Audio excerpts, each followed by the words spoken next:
Welcome to the AI-powered reader, your shortcut to unlocking the world's best books. Get ready to absorb key insights, understand core concepts, and expand your knowledge all in a fraction of the time. Let's dive in. Today, we are exploring the core ideas in Richard Vague's book, The Paradox of Debt.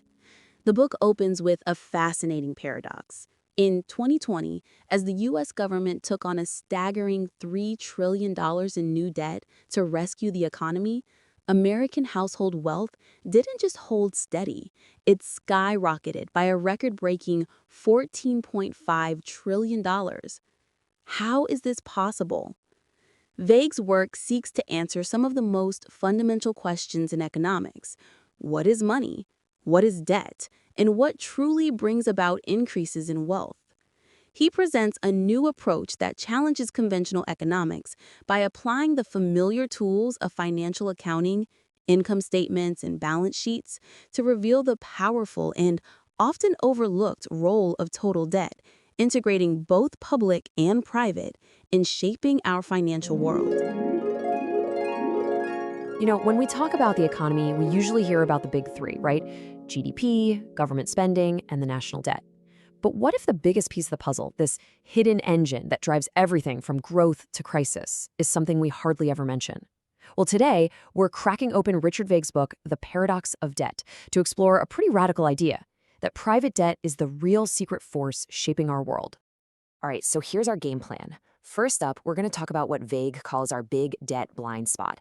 Then we'll get right into the craziest part of his theory, how debt literally creates money. Yeah, you heard that right.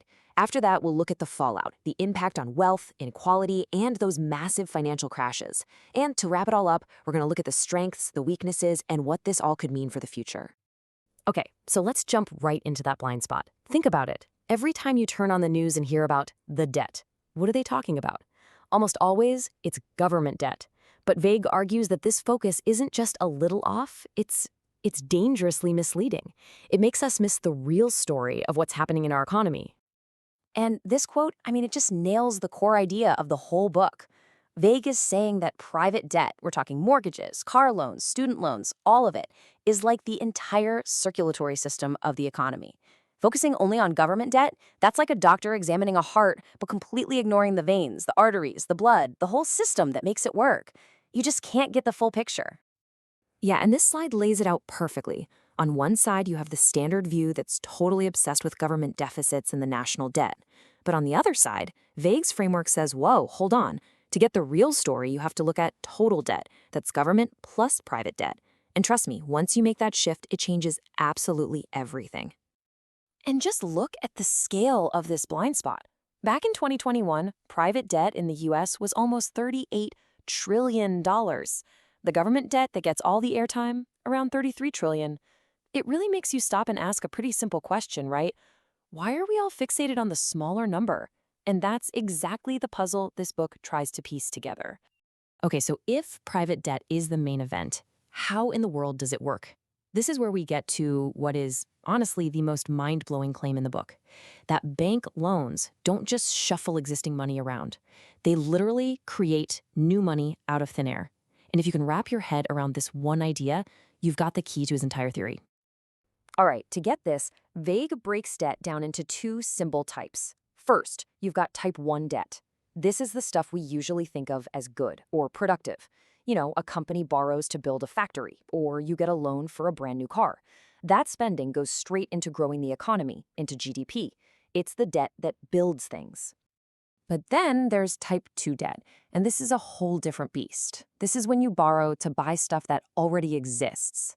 Think buying a house that was built 30 years ago, or buying stocks from another investor. Vague's point is that this also creates new money, but it doesn't really grow the real economy. It's not building new things. Its main job, pushing up the prices of assets that are already out there. And that difference is absolutely crucial. So to make this super clear, the book gives us this great little analogy called loan land. Picture a tiny, stable economy. GDP is a nice, round $500,000. Then someone named Ruth decides she wants to spend a little more, but she doesn't have any extra cash. So she walks into a bank and gets a $5,000 loan. Now, here's the magic trick.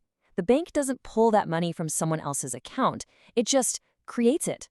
Ruth goes out and spends it, and boom. GDP is now $505,000. More debt directly created more economic activity. And this table shows you exactly how the accounting works. It's kind of wild. When the bank loans John Doe $100,000, that money isn't coming out of a vault. For the bank, a new asset is created, the loan it's owed, and a new liability is also created, the deposit in John's account. And for John, he gets a new asset, the cash, and a new liability, the loan. Just like that, with a few keystrokes, the total amount of money in the economy just went up by $100,000. According to Vague, that is the engine. So, okay, we've established this incredible idea that debt creates money, but that leads to the really big question. What happens when you build your entire economy on top of an engine like this? Well, as we're about to see, it creates a ton of wealth, for sure, but it also creates massive inequality, and, well, it's famous for blowing up in these spectacular crashes. That right there is the paradox of debt. All right, check out the first big consequence. A lot of that newly created money, especially that type 2 debt we talked about, goes into buying assets that already exist. So who benefits? The people who already own those assets, right? And the numbers are just staggering.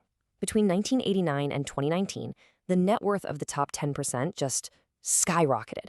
It went from being 161% of GDP to an unbelievable 288%. But here's the flip side. During that exact same time, what happened to the bottom 60% of people? Their debt burden almost doubled. It went from 38% of their income all the way up to 72%. So you've got this incredible split screen. Wealth is just exploding for the people at the top, while the debt needed to keep the whole machine running is being piled onto everybody else. And Vague has this killer line that just sums it all up perfectly.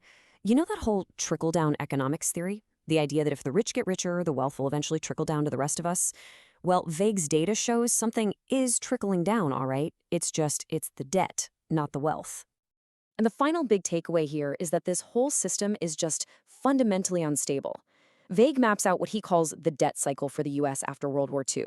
You start with huge government debt from the war. Then that gets passed off to the private sector, which creates a huge boom. But eventually, that boom turns into a bubble. Think runaway real estate lending, which leads right up to the 2008 crash. And what did we do? The government stepped in with a massive rescue, basically taking the debt back. It just resets the cycle for the next round. Okay, so for our last section, let's step back and really look at this whole framework. Because Vague doesn't just point out the problem, he actually suggests some pretty radical solutions. So the big questions are, how solid is his argument, and are his proposed fixes even possible? So on the plus side, what's great about this framework? Well, for one, it looks at the whole picture, public and private debt together. It also gives a really clear explanation for how money gets created, and it connects the dots between that process, inequality, and financial crashes. But there are some big limitations. Some of the historical data isn't perfect, but the real pushback is on his solutions. This idea of a debt jubilee runs into huge walls. People asking who pays for it, is it fair, and what does it encourage people to do in the future? And this is what he's talking about with those solutions. He calls it a modern debt jubilee. Basically, a way to hit a reset button on the system. It's not just wiping all debt clean. We're talking about specific things like targeted student debt relief. Maybe you do some community service, or restructuring mortgages so people don't lose their homes, and changing bankruptcy laws so they help people get back on their feet instead of just punishing them. The goal is to let some of the steam out of the system before it explodes. And all of this brings us to one final massive question. Vague's entire book forces us to stare at this huge contradiction. Our economy runs on a machine that needs more and more debt to grow. But history teaches us that private debt can't just grow forever. Eventually, it breaks. So if this engine has a limit, and if maybe we're getting close to it, what comes next? What does that future even look like? That's the huge, unsettling question the paradox of debt leaves hanging in the air. That's all for this episode of the AI-powered Reader. We hope today's summaries sparked new ideas and brought you valuable insights.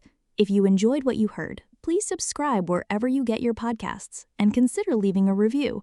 It really helps others discover the show. Until next time, keep learning, keep growing, and keep reading, or rather listening.